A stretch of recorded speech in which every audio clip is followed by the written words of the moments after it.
In this video I'm going to show you how to remove and replace the foil and cutter set on some older Braun razors. These are the 2000 series Micron models. There's a number of models and they all work basically the same. So on this model you're going to have a button on the side which you're going to use to release the top.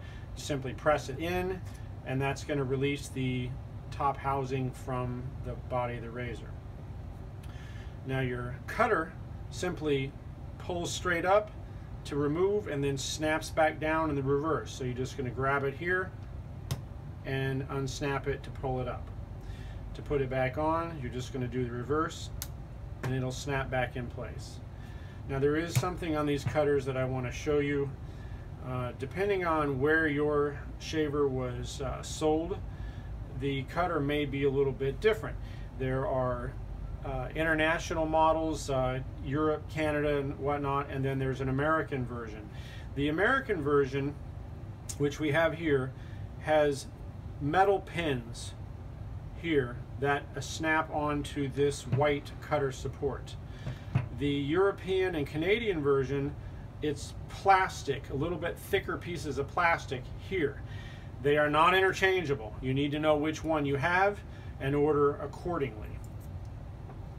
We're going to put this back on and then we're going to show you about the foil. Now the foils, your frame may be black plastic, it may be metal. This particular one is gray.